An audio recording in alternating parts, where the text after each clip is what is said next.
Hi everyone, Matt here from MM3D. In today's video I want to give you some quick tips for attaining photorealistic render quality if you're just starting out. The tips are intended for Blender, but I hope they'll be useful for people using most software. Tip 1. Keep your scale small. If you're less experienced with producing renders, especially if you don't have much in the way of modelled 3D assets, start small. A desk scene or a close-up macro photography style shot of a small object packed with detail is a great place to start with photorealism. This is because it's a lot of work creating background objects in a larger scene, and you can really quickly lose track of keeping the detail level high. Also, the larger the scene, the more that can go wrong. If one thing in your scene is off, the whole scene will always look off. Tip 2. Use appropriately detailed textures and assets. I see many renders by newer designers where they're using bad materials or unrealistic looking materials for one part of the scene, and it can just destroy the whole thing. The classic example is having a desk scene where everything on the desk looks really good, but the table texture is really low detail. Or otherwise you can have some objects really well modelled and textured, but you throw a few others in that are just sort of quickly put together and it just makes the whole thing look bad. If you're making a 4K scene, use 4K textures for close objects. I recommend Andrew Price's Poliigon material assets as a good place to find quality starting materials. You can find his channel on YouTube as BlenderGuru. Tip 3. Add smudges and surface imperfections. If you're going to have shiny objects, they should generally have some realistic smudges and a glossiness gradient. In Blender, this involves plugging a smudge or scratches texture into the roughness and specular values on a principled BSDF node, assuming that's what you're using for your texture. It's usually the most convenient thing. Tip 4. Use references every time. If you're modelling any real-world object, you should always be using references from multiple angles for that object that you model. Always use photographs. Never rely on your memory alone. Your human perception is really flawed. You'll end up making a model weird, incorrect proportions if you model from memory, or you might even miss details entirely. Even for something fictional like some sort of sci-fi object, model from a real-world reference that's similar, and then tweak the design once you have that overall silhouette and sort of shape sorted out. Tip 5. Have contrast in your lighting.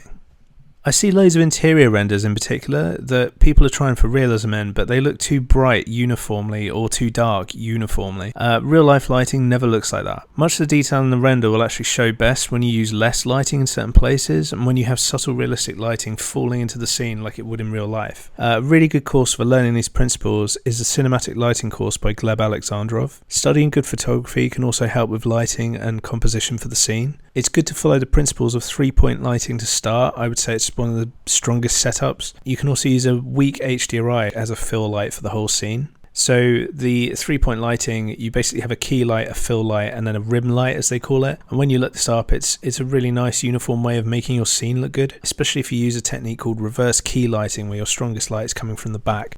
That's something Gleb Alexandrov explains in his course. It can give you some really nice highlights on an object while keeping it looking realistic. Tip 6. Don't overdo it.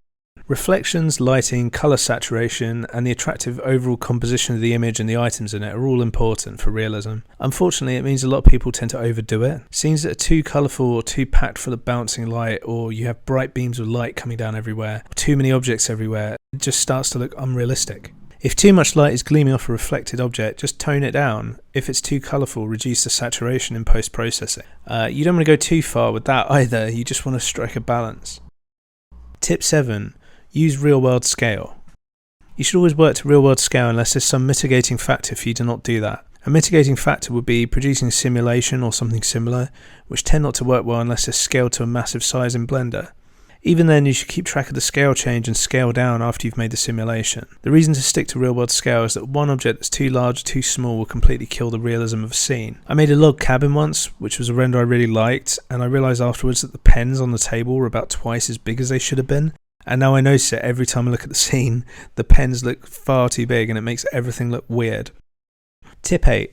No perfect sharp edges. No object in real life, even the blade of a razor or a sword, is perfectly sharp along the edge. If you look at a tabletop, a shelf, the back of a chair, a door frame, food, anything, all of the objects around us are beveled into a curvier shape than you might expect. Unfortunately in Blender, every time we create a low poly shape, it always has a perfect sharp edge by definition. Because of this, you should use bevel modifiers on sharp edges, or if you want to maintain the quad geometry, you can use subsurf division modifiers. They will catch light far more realistically, and you'll notice the whole scene improves dramatically. Make sure you only add subsurface division where it's necessary so you're not bloating the polygon count of your scene, which your hardware would struggle with. So if an object is really close to the camera and very important, you want to up its poly count with subsurf normally, but if something's just in the background, yeah, don't go too crazy with that.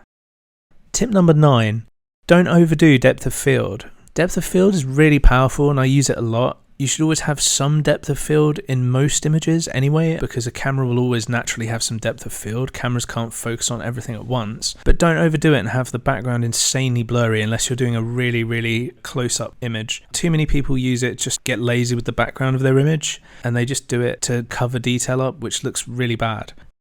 Tip 10, use post-processing to add more detail. If you're making static renders, you can add a ton of detail in Photoshop afterwards. Instead of spending hours and hours working on materials, sometimes it's easier just to use overlays in Photoshop to add grime and imperfections. You can even modify the lighting slightly if you play with the lighting levels, although this is best if you're using an EXR format because you don't want to lose detail, but don't worry too much about that if it's complicated. You'll get a feel of what you can get away with post-processing versus detail in the scene as you continue to produce more renders. You can also do this kind of in Blender by overlaying a grime texture on your object and then just using a mix node to fade it into the diffuse map. Ian Hubert's tutorials are really great at showing you how to use more detail through texture projection. So if you want more info on that technique, check out his tutorials, especially his lazy tutorials, which are quite famous and they're very useful. So that's all for the tips for today. Thank you for watching. Hope you found this short video helpful. If it was useful, don't forget to like and subscribe, and good luck with your renders.